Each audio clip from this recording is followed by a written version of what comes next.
people have these images of what old asylums were like. I heard a lot of different rumors about patients killing the doctors, or doctors performing crazy operations and experimenting on the patients. We have a sense in American culture that people with mental illness have unstable spirits. People dying in there and all the crazy treatments they used back then, and that just freaked me out. And that therefore their lives and their deaths and beyond their deaths are not peaceful. All these people were tortured and killed and locked in these rooms and chained up to the walls with shackles.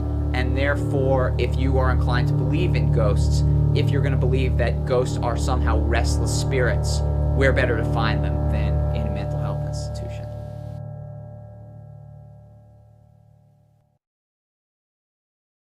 The whole thing about Bryce that's amazing is that the whole story and the location itself is always spread by word of mouth. Through friends, other people that have been there. I guess it's somewhat of a tradition. When I came to school here, everybody was talking about, Old Bryce, you got to go out there, it's so scary. If you do go out at night, I'm pretty sure it is a very scary place, but during the day, when you have the sunlight, even on an overcast day, it really doesn't look that scary. It just looks like an old run-down building. I guess you have a much better, scarier effect when you go out there when it's dark. I don't think it would be as fun to go to Bryce during the day because it's just a building in the daytime, but if you go at night, you get the whole Bryce effect where you drive down the street surrounded by those trees and you really can't see Bryce until you get there. And then I remember that night we got there and it was just like a scene out of a novel. You just didn't see it until you got right up on it and the moonlight shone on it. You don't want to get caught by,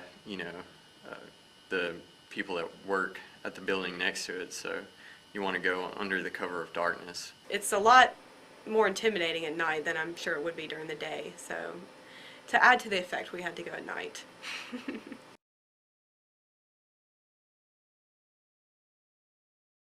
So about 5 of us, including myself, drive out to Old Bryce. It was a group, there must have been 15 of us, maybe even 20 of us. We had about 3 other guys that went with us. There was probably about 7 cars full, so I'd say at least 25 to 30 people. It was a rather large group that went out there that night. Right when we pulled up, the building is just freaky. Right when you pull up, it's just huge and it looks like something out of a movie. And old, run down. It was very menacing to see it at the first time. It does have this real mentality of an old, very haunted mental institute. There's nothing around it. It's just trees and woods, and the building itself is really broken down and looks pretty bad. We pulled around and we all got out of our cars. We started walking around and we got up to the, and I was, I'm a girl, I was getting kind of scared, and so we walk up to this door we found down around to the side or whatever, and there's this big door and it just said hell spray painted in black across it. And right there I was kind of I don't know about this. Once you get in that kind of situation, all those haunting stories that you've heard about start going through your head, and so we just decided to stay in the car, and the guys got out and walked around. It was pretty scary, just because everybody was there's homeless people in there, so that's what kind of freaked me out the most at first before we even went in there. The boys, oh, well, let's go in, being tough, and they opened up the door, and I think I got maybe 2 steps past the threshold, and I looked around at all the walls, and they were just padded, and it just freaked me out, and I couldn't go any further. And so all the girls, we screamed and we ran back out, but the boys had flashlights and they went in, and so we all came outside and watched them run around all upstairs in with flashlights. We could see them through the halls. We walked through top to bottom. It's very creepy, and all they have old cots and all the bars on the windows. Definitely very scary. You start looking around and there's all these doors to the side and you're going down a dark hallway. The thought runs through your mind, a little eerie. We went all the way to the bottom to where there's a cafeteria, and we were down there looking around, and we just kind of got a little freaked out. Didn't have a good vibe from it. They told us that in the building, all that they had seen was graffiti on the walls, and I think they had seen some beds and stuff like that, but it just basically was really trashed and run down like it was on the outside. It was the same way on the inside. There's all kinds of stuff like still in there, like couches, and we found like old cards and like masks, like from like a drugstore that you buy during Halloween, which we had no idea why they were in there. One of the guys that is in the group with us is kind of being rather noisy. He's, I guess, pretty scared, you would say. My biggest fear, as before, was the cops showing up. They'll give them a warning, or they'll be like, we're gonna throw you in jail. I figured with some of those guys being loud, that was a good possibility that people over at the SD Allen facility next door would possibly hear us and either call the police, or if the police did decide to drive by and stop, they may hear us inside, see the flashlight. Once we left, we sped out of Bryce and we're going back, and we noticed that there was police cars behind us.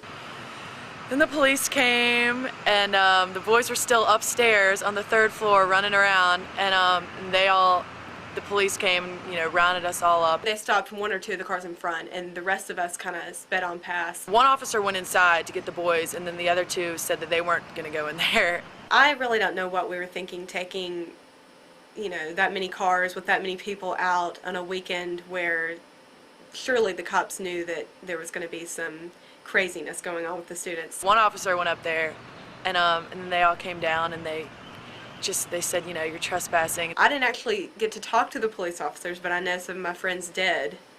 And so when they got back, they told us that the police officer had stopped them and had basically asked them what they were doing out at Bryce, that it was private property and that they were basically trespassing. They freaked out when they saw that we were trespassing there. I mean, oh yeah. It was pretty strange. I didn't think it was that big of a deal. I mean, it's Old Bryce. No one's there. I mean, it's an abandoned building, but they certainly were angry with us. They'll just try and scare you, and get your information off your driver's license and say, if you come back out here, we got all this on file, and if you come out here, we're going to arrest you for trespassing on state property.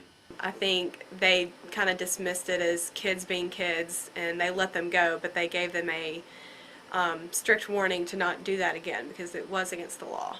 Have you ever been caught? Well, we were, I guess, because we were just driving. I was showing some friends, and we were driving up to the front of it, and so we went in through the front, I'm just going to ride by it and just show them the front. And sure enough, like as we're leaving, here comes this unmarked police car. It's actually, I think it's part of their security, but they flashed the lights on, and so I pulled over, and he took down my information and stuff. So now you're on file. Yeah. The sense of what mental illness was and what you could do about it changes over time. Starting in the 1810s, the 1820s, you start to have the notion that you could create special institutions for the mentally ill where you could create an environment conducive to improving their conditions. Mental health reformers believed everybody had, even the mentally ill, had some core of reason inside them. And if you could get to that, then you could work with that.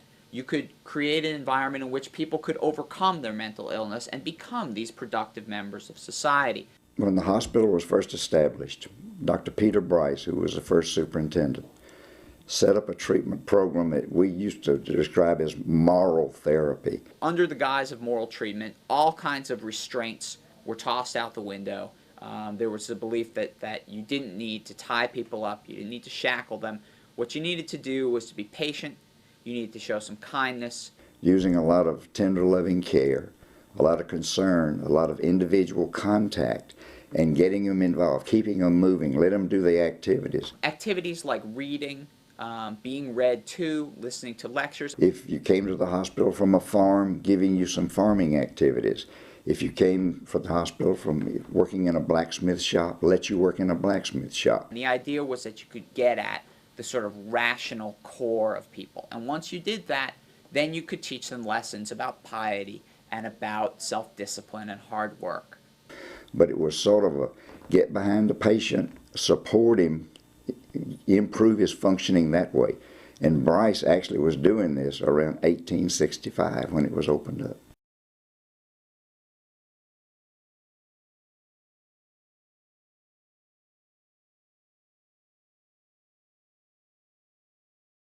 The building was named after a senator from Tuscaloosa, Senator Robert Jemison, who was involved in getting the state legislature to put the hospital here in 1848, 1851. Bryce had extensive holdings of land, farmland in that area. It was just part of the, day-to-day operation of the hospital, and we had patients that worked, and the patients needed to be close to the areas that they were assigned work in. So we put these buildings as just sort of hotels, literally, in the areas close to the farm area so they could get out and farm. It was pretty much dormitory style, large rooms with beds there. But these were people, since they were out working, were in fairly good functional shape. A lot of the patients there had certain places where they would go to work. It was just a big town. They had a laundry, they had, as I said, a bakery, they had a warehouse, they had a dairy, and all of the patients there would go, and some of them have different jobs in those different places, and also they had a big farm, and the patients would go out and work on the farm. The notion was that physical labor could be restorative, and it could be used as part of treatment. So you would have patients, sure, raising their own food, working in the fields, but the idea was that it would be therapeutic for them to do so. After the federal court order in 1970-72, the federal judge said that we could not use any patient to do labor without paying them what they would get if they were working for a private organization or industry outside the hospital. We couldn't afford to pay them. Therefore, we had to phase out completely all of our farm operations. So they would not let them go to work, and so they didn't. They cut out all the farming. They cut out most of the things there, and they just had to stay inside, or they had a chance to walk around outside a little bit, but it was not good. I really think that was a mistake.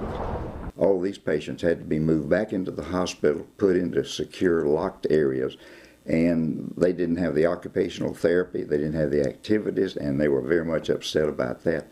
And I imagine a lot of them really became worse in their adjustments because of having to be locked up on the ward, where pretty much your own recreation was watching television. And if you sit there and watch a dating game or let's make a deal 8 hours a day, it really takes it out of you.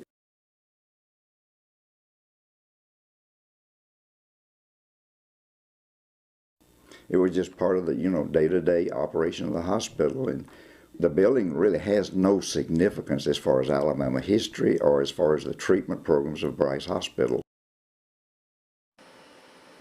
It's kind of boring. It's surprising because it looks like it would be more than that. Wow. Well, we certainly scared ourselves to death for nothing then. Honestly, I think that if you told that to people, they probably wouldn't believe you. Because they're probably set on believing that it really was a mental hospital and that all that stuff happened. I mean, that's what the older people told us. So we fell for it hook, line, and sinker when we were freshmen. The dormitory story is not quite as scary as the mental patients taking over the hospital and killing the doctors. Just a little urban myth then. But I guarantee you the myths and the stories and the ghost stories and everything else is going to go on forever. As long as people have an active imagination, Bryce is always going to have some visitors.